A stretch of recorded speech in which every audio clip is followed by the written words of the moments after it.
Today we are continuing our Karin Brushmarker series. My name is Amanda, and I'm super excited that you're here to do some berries with me. We are moving out of our regular leaf colors.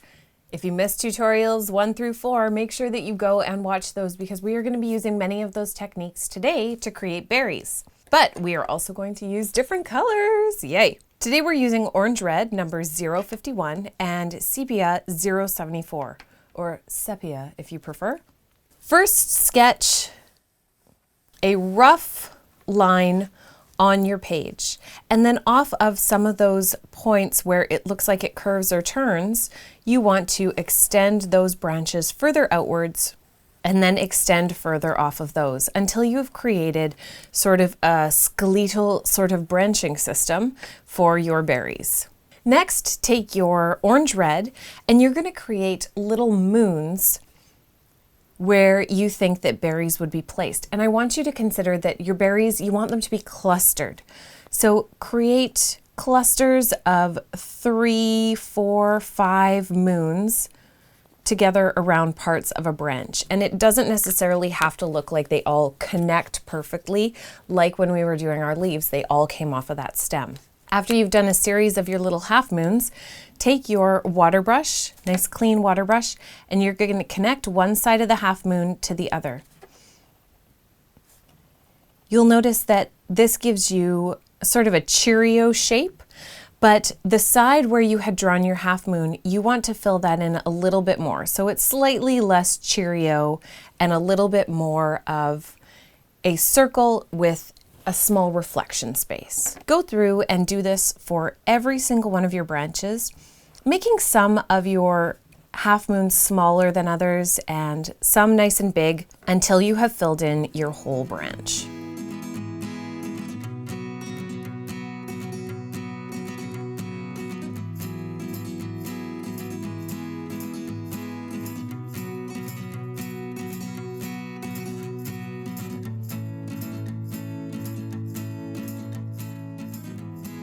Once you've created all your half moons, filled them in with circles, and then allowed just for your little reflection marks, you want your paper to dry. Unlike other times where we added extra color by putting it first on our brush, we're now going to add extra color to each of the berries straight from the marker. That will give us the most saturated color application. You want to go in and add a little bit of extra color towards the bottom half of each of those moons. This will help to give even more depth to your piece. Now you might notice that some of these marks look like a line has been added, like for instance right here. If that's the case, you can always just go and touch it with a bit of water from your water brush, just a little bit, and blend that out ever so slightly. But we do want that really, really deep saturation. Again, this is how we're going to achieve depth in our piece. Once you go through once, if you feel like you need even more, you can go and add more of that deep color. If you feel like it's too much, you can always blend it out. But we definitely want light areas, dark areas, and that in-between color as well.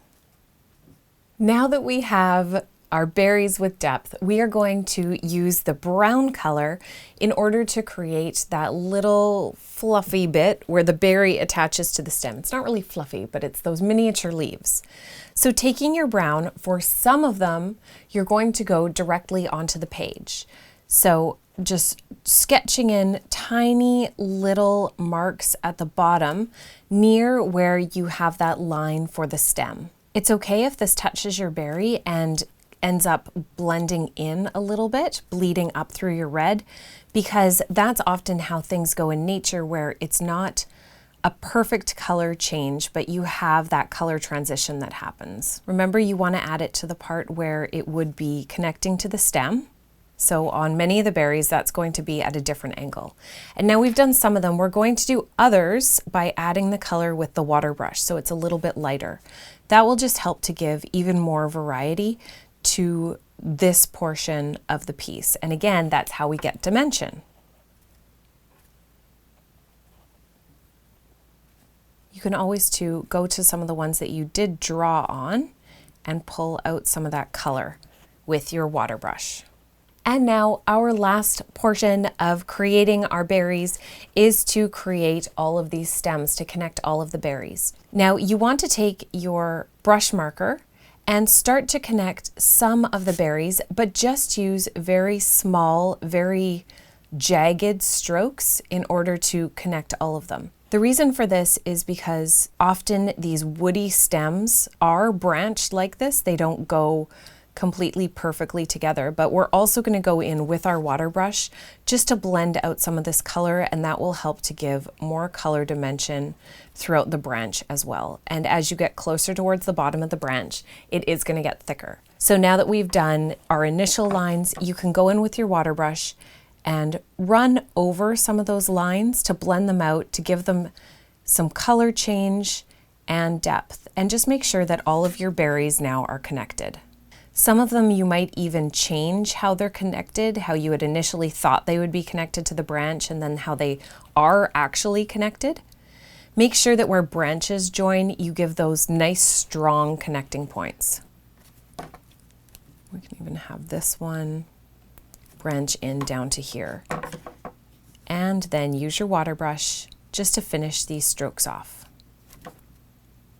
Now, one final detail is that not every branch is going to have a berry on it, so we need to add a few more tiny branches coming off in areas where you would expect there to be extra branches, and you can do that simply with your brush marker and then always go in and blend it out even more with your water brush. This is especially helpful in order to thin some of those lines at the end. That looks like a scary devil pitchfork. So let's just try to change that a bit more.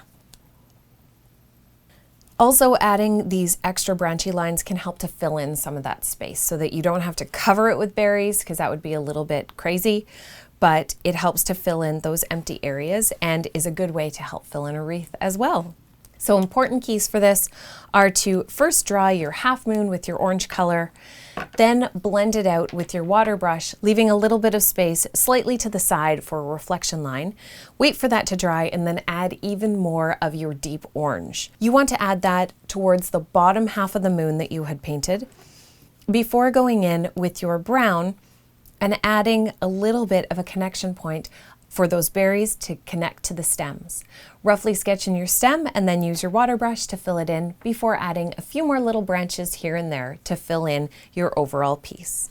And there we have our berry twig. This is our final step in all of our foliage that we'll need in order to make our wreath. Make sure that you have watched every one of these tutorials and practice the techniques so that you are ready to combine these when we go to put them together into the final wreath.